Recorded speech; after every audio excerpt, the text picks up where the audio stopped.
તો હેલો મિત્રો, good morning, જય શ્રી રામ, હર હર મહાદેવ। તો તમારું સ્વાગત છે મારા એક નવા વ્લોગ વિડીયોમાં। તો આજે છે ને 14 તારીખ 1લો મહિનો 2026। તો રાપર છે ને આપણી કોલી સમાજની રેલી છે। તો આપણે છે ને એમાં જવા માટે નીકળી ગયા છીએ, રસ્તા ઉપર જ છીએ। તમે એમ જોઈ શકો છો, ઘરેથી તો વહેલા નીકળી ગયા, રસ્તામાં જ છીએ। તો છે ને ચાલો આપણે સમાજવાળી જઈને મળીએ તમને। આપણે આગળ શિક્ષણ સંગઠન ઉપર આગળ દોડ લગાવી દરેક સમાજો જો હરાફાટ બની રહી છે, વિદેશોમાંથી અલગ અલગ વ્યવસાય ધંધા કરી રહ્યા છે અને આપણે હજી તો અંદરો અંદર બની રહ્યા છીએ સાહેબ। અરે સાહેબ, હવે તો મૂકો, આ સમય નથી, આ સમય શિક્ષણનો છે, સંગઠનનો છે, ભાઈચારાનો છે। જો આપણે ભાઈચારો નહીં કેળવીએ તો એક સમય આપણે અહીંયાથી પણ કોઈ મેળ સાહેબ। અને જેમ જેમ આપણે એકતા નથી, સંગઠિત નથી, ત્યારે આપણે અત્યારે ફૂટાઈ રહ્યા છીએ। હવે સમય બદલાવનો છે સાહેબ। હવે ભાઈચારો અંદરો અંદર ઝઘડા નહીં કરી, હવે આપણે એકતા સમાજનું થતું કરવાની ભાવના હવે આપણે કેળવવાની જરૂર છે સાહેબ। આપણે જોઈએ છીએ કે આવડો સમાજ મહિલાઓ પણ ઓછી છે। આપણે સહપરિવાર સાથે આવો સામાજિક કાર્યક્રમ હોય ને ત્યારે આપણે બધા સાથે મળીને આવો કાર્યને ઉજવવું પડશે। અને સંગઠન તરફ આપણે એક તક ભરવાની શરૂઆત કરી છે, જેનું આ એક આજે આપ સૌ આજે આપ સાથે છો ને એક આપણે ઉદાહરણ છીએ। આજે સાહેબ આવડો મોટો સમાજના દર્શન કરીને બધા ધન્યતા અનુભવે છે। આ જેતેનું કામ નથી સાહેબ, દર્શન કરવા દુર્લભ છે સાહેબ। જેતે ઘણા બધાને દર્શન કરો છે પણ અત્યારે કઈ કામોમાં કઈ જેલો પડી ગયા છે, એના દર્શન નથી થતા। પણ આ તો તમારા આ પૂર્વ જન્મના કઈ સારા કર્મો છે ને ત્યારે સમાજના તમે દર્શન કર્યા છે અહીંયા સાહેબ। શિક્ષણ ક્ષેત્રે વાત કરું કે આપણો સમાજ હાલે શિક્ષણ ક્ષેત્રે સમાજમાં જાગૃતિ આવી છે, પણ અંતરિયાળ વાંટ વિસ્તારમાં ઘણા બધા દીકરા દીકરીઓ વંચિત છે। ભણ્યા તે પણ પૂરતું ભણ્યા નથી અને વાંટમાં શાળાઓ છે પણ આપણા બાળકો ભણાવી નથી શકતા। એક આપણો આ ચિંતાનો વિષય છે મિત્રો। દીકરીઓને ભણાવતા નથી આપણે, હંમેશા આપણે ચોથા ભાગની જમીનો વાવવા માટે આપણે રહ્યા છીએ, પણ આપણે શિક્ષણ તરફ દોડ નથી। તો સાહેબ આપણે શિક્ષણ તરફ દોડશું ને તો આખે દરેક સમાજનું સમાધાન આ શિક્ષણ આવશે ને તો આપણે બધું કરી શકશું। આ વડીલો આપણને રાત દિવસ મહેનત કરી છે, એમણે એક સમાજને એકતા લાવવા માટે બધે ખંભો મિલાવી અને આ વડીલો બેઠા ને સાહેબ, એમણે બહુ મહેનત કરી છે। આ જયપાલભાઈ બાપા હોય, એમને પૂછો તો ખરા શું સમાજને એકતા લાવવા માટે એમણે મહેનત કરી છે। પાંચાલાલ પરસંડ હોય, ભુરા બાપા હોય, ભીખા બાપા હોય, એમણે સમાજમાં રાત દિવસ રાડું પાડ્યું છે કે સમાજ એક થાઓ, એક થાઓ, એક થાઓ। પણ હવે તો આપણે સમજો યુવાનો, ખરેખર युवाओं हमें समझवानी जरूरी है। ना बहारों की बात करनी है, ना चांद तारों की बात करनी है। ना बहारों की बात करनी है, ना चांद तारों की बात करनी है। दरिया पार करना है तो किनारों की बात करनी है। अरे मोहन दादा वंशज मित्रों, हमें तो समझो, आपने हमेशा राजाशाही वक्त में गुलामी આપણે કોઈ ભોગવી નથી। આપણે જંગલ પસંદ કર્યા છે, વાડો પસંદ કરી છે, પણ ગુલામી ભોગવી નથી। અને હવે આપણે કેમ ગુલામ બન્યા છો? અને મિત્રો હવે તો આપણો સમય આવી ગયો છે 2027। રાજકીય ક્ષેત્રે તાલુકા પંચાયત હોય, જિલ્લા પંચાયત હોય કે ધારાસભ્ય હોય, આપણો જ હોવો જોઈએ, કોઈ સમાજ નો હોવો જોઈએ। ફોજ પડી કે ફોજ પડી ગમે તે તાલુકા પંચાયત સરપંચ હોય, ગમે તે આપણો ઉભો હોય ને તો કાંઈ જોવાનું નહીં। આખી મીટિંગ આપણા સમાજને આગળ લાવવા માટે આપણે આ દિશા ઉપર દરેક સમાજો જુઓ, એમનો સમાજ હોય ને તો બધા સમાજો એક થઈને એમના સમાજને આગળ લાવે છે। આપણે તો આપણો સમાજને પાછળ ખેંચી છે, કુવામાં પાણી છે, આપણે હાથ ચાલીને કુવામાંથી બહાર કાઢવાનો સમય આવી ગયો છે। અને આ સમય કોણ? આ યુવાનો જ નક્કી કરશે। અમારો સમાજ, મારો યુવા બેઠો ને એ જ કરી શકે। બસ વીરમાં દાતા મહોત્સવ નિમિત્તે આજે આપણે સમાજના દર્શન, એક સૂર્યવંશી ઘોડી સમાજ ના વંશજો છીએ ત્યારે આપણે બધાને નક્કી કરવાનું છે કે ભાઈચારો સમાજનો વધે, એકતા વધે, દીકરા દીકરીઓને ભણાવી આવી शिक्षण क्षेत्र खूब आगे आवे। हम तो यूं ही चल रहे थे गाली पे मंदिर, लोग आते गए और कारो हमारा बन जाएगा। जय जय कोणी समाज, जय जय वीरमदाता, अस्तु, जय जय कोणी समाज। આપણે ધોળાવીરા જે સાઇટ છે અડપન, ત્યાં હું જોબ કરું છું અને સાથે સાથે ઘણી બધી એક્ઝામો આપતો હોઉં છું, કેમ કે આપણને સફળતા છે એક તાત્કાલિક અત્યારે આપણે જેમ જોયું એમ તાત્કાલિક નથી મળતી, અત્યારે ખૂબ હરીફાઈનો યુગ છે અને તમે જોતા હશો કે ઘણી બધી સમાજ છે એ ઘણી બધી એકેડમી છે ત્યાં તૈયારી કરાવતી હોય છે અને આપણી જે યુવા ટીમ છે એ પણ ઘણું જે વાત કરી એ બહુ મહેનત કરે છે, પણ એના મહેનત માટે પહેલો પૈસો જોઈએ. સમાજને આગળ લાવવો હોય તો પહેલો પૈસો જોઈએ. ઘણા બધા આપણે રૂપિયા જે તે જગ્યાએ આપણે બગાડતા હોઈએ છીએ, પણ આ દિશામાં આપણે સમાજ ફૂલની તો ફૂલની પાકડી, કેમ કે જેની યથાશક્તિ છે એ પ્રમાણે પૈસા આપે તો ધીરે ધીરે આપણે સૌ જાગૃત થાય. એક આપણું જે બંધારણ જે આપણે નિયમ કીધા એ કોઈ એક માટે ફાયદો નથી. આપણા જે યુવા ટીમ છે એ ઘણું બધું રાડો નાખતા હોય છે, પણ એ પોતા માટે નથી. એનો બદલાવ 10-15 વર્ષ પછી તમને જોવા મળશે, કેમ કે તાત્કાલિક કોઈ એની અસર નથી મળતી, ધીરે ધીરે ટાઈમ લાગે છે. બરાબર? તો સૌ જે યથાશક્તિ પ્રમાણે પૈસો આપે અને છેલ્લે બસ હવે 1-2 મિનિટ એક મારે એક દુહો કહેવો છે.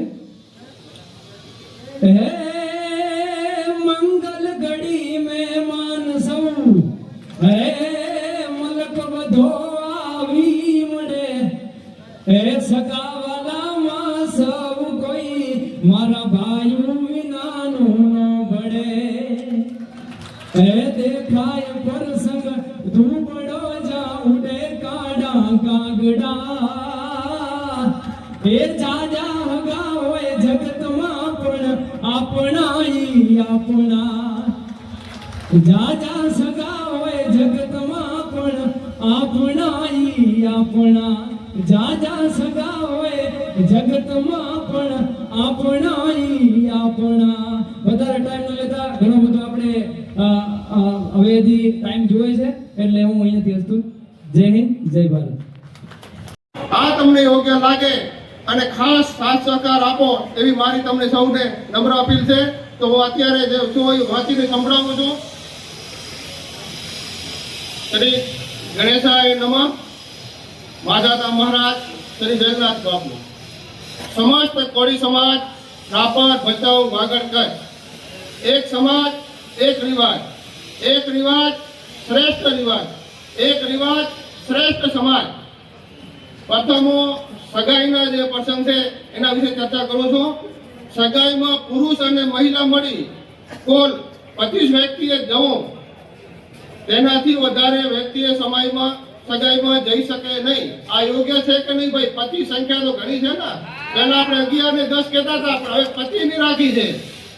સગાઈમાં પોતાના કુટુંબ કે તેના સગા સિવાય અન્ય બીજાને સગાઈમાં આમંત્રણ આપવો નહીં. સગાઈ છે ને કુટુંબનો પોતું રાખો, જેથી કરીને બીજાને તમે કહેશો એકને કીધું ને એકને ન કીધું સગાને, એના કરતા કુટુંબ પરિવાર પૂરતા આપણે 25 જણા લઈ જશું તો આપણો ટાઈમ બચશે અને ખોટા ગાડીના ખર્ચા ન કરવા પડે. આમ સગાઈમાં પોતાના કુટુંબ કે તેમના સગા સિવાય અન્ય બીજાને સગાઈમાં આમંત્રણ આપવું નહીં, અને જો આમંત્રણ આપવામાં આવે તો પણ જવું નહીં. ત્રીજો મુદ્દો છે સમાજના તમામ પ્રકારના પ્રસંગોમાં ઓઢામણા પ્રથા બંધ કરવામાં. સગાઈ ઓઢામણા પ્રથા બંધ કરવાની. આપણે સગાઈ કરી આવી છે, પછી ઓઢામણી દેતા આવી છે 2-4 વર્ષ સુધી આપણે લાંબુ હાલે, પછી અમુક ટાઈમે નથી દઈ શકતા, પછી પણ મુદ્દા ઉભા રહે, ભાઈ તમે ઓઢામણી નથી, આ નથી, 4-5. ઓઢામણી પ્રથા બંધ કરો. એની જગ્યાએ આપણે ખાલી રૂપિયો જલવવાની પ્રથા રાખી. સગાઈનો રૂપિયો ભેગો આવી જાય તો એની અંદર સગાઈમાં એક સાડી, ડ્રેસ, કપડાની જોડી, 5 કિલો ગોળ, 2 કિલો સાકર અને 1 રૂપિયો જે આપણે આપી છે તે મુખવાસમાં ધાણાદાર, આટલી વસ્તુ લઈ જવાની. અને સગાઈમાં હવે નવી પ્રથા નીકળી જાય, નવી ચાલુ કરી છે. કોઈ ઓલા પેડા લઈ જાય છે, કોઈ કાજુ બદામ, તો આ મહેરબાની કરી ન લઈ જાઓ. એના લીધે ગરીબ વર્ગ અમુક છે ને આજે હું લઈ જાઉં તો આજ મારો નાનો ભાઈ મજૂરી વર્ક કરતો હોય, રાજુભાઈ લીધી હું પણ 2 કિલો લઈ જાઉં. આજે કાજુ બદામ પીઝા અને પેડા જે વસ્તુ લઈએ છીએ તો એ વસ્તુ ખાલી 5000 પહોંચી જાય છે. તો એના કરતા ગોળ, સાકર અને દાણાદાર અને શ્રીફળ અને 1 રૂપિયો જે જૂની વડીલોએ નક્કી કરેલું એ મુજબ જ ચાલીએ.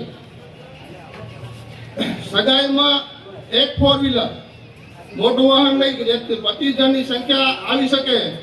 જેમ બને તેમ 2 વ્હીલર હોન્ડાનો ઉપયોગ ન કરી 25 જણની સંખ્યામાં આપણે સમજી લો ટેમ્પો છે એવો લઈ જઈએ તો ખોટા હોન્ડાના કે બીજાના પેટ્રોલ ન જાય. હોન્ડા લઈ જવાથી ઘણા વખતે અકસ્માતો જે તે થતા રહે છે, એટલે આપણે અકસ્માતોથી ટળીએ અને ખોટા ડીઝલ પેટ્રોલનો બગાડ ન થાય. આ રીત સગાઈની વાત. હવે કરો છો લગ્ન વિશે. લગ્નની તારીખ નક્કી કરવા બાબત વર્ષમાં આપણે 3 માસમાં લગ્ન કરવા. મા મહિનામાં વૈશાખ મહિનો અને જે કાંઠા વિસ્તારમાં જે અગરિયા મીઠાનું કામ કરે છે એ શ્રાવણ મહિનો. તો હવે મા મહિનો તો ચાલુ, પણ આ મા મહિનામાં અત્યારે જે લગ્ન કરે છે એ પ્રમાણે જેની તારીખ નક્કી કરી એ પ્રમાણે કરી શકે છે. પણ વૈશાખ મહિનામાં આપણે 15 દિવસ રાખ્યા છે. 15 દિવસ અધિવારિયાના 8 દિવસ અને અંધારિયાના 8 દિવસ. કોઈ એમ કહે ભાઈ મારે અંધારિયામાં કરવા, કોઈ અધિવારિયામાં. તો વૈશાખ સુદ આઠમ થઈ વૈશાખ વદ આઠમ 15 દિવસ. 15 દિવસમાં કોઈ પણ તિથિમાં લગ્ન તિથિમાં તમે લગ્ન કરી શકો છો. આ લગ્ન તિથિ તમે લગ્ન કર્યા મહિના પહેલા વેવાઈને નક્કી કરી અને સમાજમાં નોંધણી કરાવવાની. લગ્ન તિથિ ભાઈ અમારે આ તારીખના લગ્ન છે 15 દિવસની અંદર. મહિના પહેલા તમે નોંધ કરાવશો તો અહીંયા અમે મહારાજ બોલાવી એ પડા બનાવી રાખશો અને તમને એ પડા તમારે લગ્ન 11 થી 15 દિવસના લેવાના રહેશે. ભલે તમે ત્યારે તારીખ નક્કી કરીને ગમે તે કરી શકો, પણ 11 થી 15 અત્યારના યુગ પ્રમાણે પહેલા આપણે મહિનાના 6 મહિનાના લગ્ન લેતા, પણ 11 થી 15 દિવસના લગ્ન લેવાનો ટાઈમ રાખીએ, તૈયારી રાખી અને 11-15 ના લગ્ન લઈ જવાના. ખાસ સંજોગોમાં કોઈક આવા અંજાકા સંજોગ બને છે કે ભાઈ અર્જન્ટમાં કોઈ લગ્ન કરવા હોય, તો પ્રસંગ બની જતા લગ્ન કરવા હોય તો ફક્ત બે પક્ષના કુટુંબજનોએ મળીને લગ્ન કરવાના રહેશે. અન્ય બીજા કોઈને આમંત્રણ આપવું નહીં. જો આમંત્રણ આપવામાં આવે તો પણ અન્ય કોઈએ જવું નહીં. કોઈ એવો અર્જન્ટ પ્રસંગ બની જાય અત્યારે તો અહીં 2 પક્ષે મળી અને લગ્ન કરી લેવાનું. કોઈને આમંત્રણ, કોઈ મહેમાને બહારને કોઈને સગા સંબંધીને જાણ કરવી નહીં. લગ્ન લખાવાના પ્રસંગ. મહારાજ પાસે લગ્ન લખાવાની પ્રથા બંધ કરવી. મહેરબાની કરી મહારાજ કને લગ્ન પ્રસંગ ન જાઓ. અહીંયા પણ અમે લગ્ન પડા પહોંચશો, મહારાજને બોલાવીને જ પહોંચશો. મહારાજને બોલાવશો, એમની વિધિ પ્રમાણે લગ્ન નહીં પડા બાંધી તમારે ખોટા ટાઈમ ન બગડે. 5-5 25 જણા મહારાજને ત્યાં ન જાઓ. આપણે 5-10 સાધન લઈ જઈએ, કામથી બધે આપણે ખોટો વેડફાઈએ. એની જગ્યાએ લગ્ન તિથિ નોંધાઈ જાઓ. લગ્ન લેવા ત્યારે 2 પક્ષમાં તમે બંને જણા આવી અને પડા લઈ જાઓ. લગ્ન પ્રસંગે મોંઘી કિંમતની કંકોત્રી છપાવી નહીં. સાદું કાર્ડ રાખવું હોય તો રાખી શકશો. આજે કંકોત્રીમાં આપણે 15,000, 10,000 ને 20,000 પોતે છે મોંઘી કંકોત્રીઓ માટે. સાદી કંકોત્રી હવે તો ડિજિટલ એરિયો આમાં આવી ગયો છે એવું, તો મોબાઈલમાં ડિજિટલ કંકોત્રી છપાવી અને એ પણ મૂકી શકાય. તો એથી કંઈક ખર્ચનો બચાવ થાય. મોબાઈલ ફોનથી ડિજિટલ આમંત્રણ પત્રિકા આપી દો. સામાજિક પ્રસંગે રાજકીય આગેવાનો હાજર ન રહી શકે તો કોઈ પણ આગ્રહ રાખવો નહીં અને નારાજગી ન કરવી. લગ્ન પ્રસંગ હોય છે, ઘણી જગ્યાએ લગ્ન અલગ અલગ હોય છે, એમાં અમુક રાજકીય આગેવાનો આવી શકે. બને ત્યાં સુધી કોશિશ કરતા હોય છે કે પહોંચીએ, પણ કોઈ આવી ન શકાય તો એનો જૂઠ લગાડવો નહીં અને મનમાં ન રાખવો. હવે રહી જાન લઈ જવાનો પ્રસંગ. જાનમાં મહિલા પુરુષ મળીને કુલ 100 વ્યક્તિ જવાનું. 100 વ્યક્તિ જવાનું, જેમાં 10 વર્ષથી ઉપરની ઉંમરના વ્યક્તિ ગણાશે. જાનમાં વરઘોડો કે ડીજે લઈ જવો નહીં. ઘણા આપણે જાન લઈને જાય અહીંથી વરઘોડા જે તે લઈ જતા હોય છે. ખોટા કરતા કોઈ લઈને જાઓ. સામે ત્યાં કન્યા પક્ષથી જો રાખવું હોય તો 2 ઢોલી અને 1 શરણાઈ રાખી શકે. એટલે ડીજેનો કે મોટો ખર્ચો નહીં કરવાનો, મહેરબાની કરી. જાનમાં 15 થી વધારે વાહનો લઈ ન જવા. આજે આપણે 100 ની સંખ્યા હોય તો એક મોટો ટેમ્પો હોય, બાકીના જે હોય 8-10 4 વ્હીલર. જેમ બને એમ હોન્ડા કે ટુ વ્હીલરનો સાધનનો ખર્ચો ન થાય એટલા માટે લઈ જાઓ, એને લીધે કોઈ આપણે અકસ્માત થતા હોય છે, માટે મોટો વાહન 10 થી 11 કે વધારે 15 ની અંદર લઈ જવાનું. જાનમાં ગાડીઓની લાઈન આપણે ઘણી જગ્યાએ જાન લઈને જતા હોઈએ છીએ, ટ્રાફિક હોય તેમાં ગાડીઓની લાઈન લગાવી છે, જેથી કરીને અન્ય સમાજને કે અન્ય વ્યક્તિઓને તકલીફ ન થાય એટલા માટે ગાડીઓની લાઈન ન લગાવવાની. હવે રહી વાત દાગીના. લગ્નમાં દાગીના ચડાવવા અત્યારના ટાઈમ પ્રમાણે બહુ મોંઘવારી થઈ રહી છે, માટે દાગીનાનો ઘણો મોહ આ લઈ આવજો, કેટલા કિલ્લાનો અને અડધા કિલ્લાનો દોરો. હા, પણ એટલે અત્યારે ભાવ જોઈ કારનો જોયો, ચાંદીનો ભાવ 2,70,000 હતો, સોનાનો ભાવ 1,35,000 થી 40,000 છે. અત્યારે આપણે કલાક કામ દોરો લઈએ તો ખાલી 5 થી 6 લાખમાં થઈ જાય છે, સોનાનું ક્યાં જાય? માટે યથાશક્તિ પ્રમાણે લઈ જાઓ. અને એમાં મેં લખ્યું છે સાડી પહેરતા હોય તો એના માટે ડ્રેસ, સાડી ડ્રેસ માટે બુટી, નાકની વારી ફૂલ, દાદરી, બંગડી પ્લાસ્ટિકની સેટ, મંગળસૂત્ર ચાંદી અથવા તો સોનાનું તમારી શક્તિ હોય તો યથાશક્તિ આટલો લઈ જાઓ. દેશી કપડામાં અડધા કિલ્લાના કરલા, ચૂડી, ફૂલ, બુટી યથાશક્તિ મુજબ. આ મેન વસ્તુ. લગ્ન પ્રસંગે હલ્દી રસમ, લાડાની એન્ટ્રી કે ફટાકડા ફોડવા નહીં. અત્યારે રસમો ઘણી આવી પડ્યું છે ભાઈ, રસમોમાં ખોટા ખર્ચા ન કરીએ. જેમ પહેલા આપણે વડીલો જે લગ્ન પ્રસંગ કરતા હતા એવી રીતે આવીએ, એ પ્રસંગ ઉજવીએ સાદાઈથી જેટલું બને એટલું. આપણે જે થોડાક વ્યવસ્થિત હોય કરે એને લીધે જે પાછળ નાનો વર્ગ છે આ દેખા દીકરી લીધે કચરાય છે, માટે મહેરબાની કરી આ થોડાક આમાં પણ સુધારો લાવીએ. હવે જો જમણવારનો પ્રસંગ, જમણવારના પ્રસંગમાં એક મીઠાઈ, દાળ ભાત, શાક, કઠોળનું અથવા તો લીલી શાકભાજી સાથે રોટલા, રોટલી કે પૂરી કોઈ પણ એક આઈટમ તમારે રાખી શકાય. હવે છે બીજો છે પ્રસંગ મામેરાનો. મામેરામાં કોઈ પણ પ્રકારના દાગીના કે વાસણ આપવા નહીં. મામેરામાં રોકડ રકમ આપો. સામે રોકડ રકમ આપવાથી સામે દીકરીને જે લેવું હોય પોતાની રીતે ખરીદી કરી શકે છે. અમુક ડબલ થઈ જાય, વાસણ થાય, ગિફ્ટ થાય, જે તે વસ્તુ એના લીધે ડબલ ન થાય એટલા માટે આપણે રોકડ રકમ યથાશક્તિ પ્રમાણે સામે આપી દઈએ અને એ એમની રીતે ખરીદી કરી લે, ડબલ ન થાય એટલા માટે.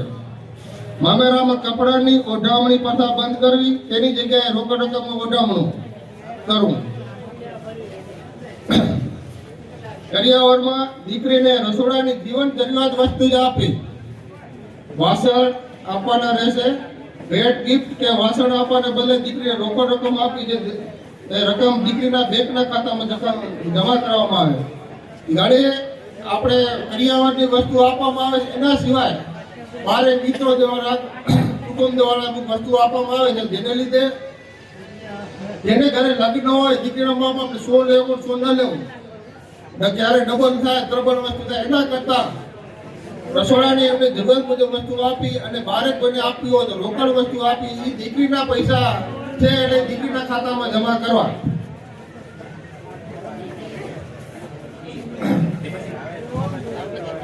આર્થિક રીતે સમાજને સદ્ધર કરવા માટે શું કરવું? સમાજને સદ્ધર જો આપણે કરવો છે તો નાના નાના પ્રસંગોમાં લગ્ન નોંધણી છે કે આવા જે સમાજ એમાં કાંઈક આપણે આપણી રીતે કહેવાથી પણ દાન પેટે આપવું. જે તે તાલુકાની દીકરી હોય તે તાલુકાની સમાજવાળીએ બંને પક્ષોએ લગ્ન નોંધણી કરાવી. દાખલા તરીકે આપણે રાપર તાલુકાની દીકરી છે ને ભચાઉના વર પક્ષ હોય તો અહીંયા કરાવી અને એ સમાજ ભાઈઓ જમા કરાવવા. ભચાઉ તાલુકાની દીકરી હોય એનો આપણે રાપર તાલુકાનો દીકરો હોય તો રાપરની સમાજવાળી બીજા એ લોકોને દીકરીને ત્યાં જમા કરાવવા. લગ્ન નોંધણી વખતે બંને પક્ષોએ 1000 રૂપિયા જમા કરાવવા રહેશે અને સ્લીપ સાચવીને રાખવી.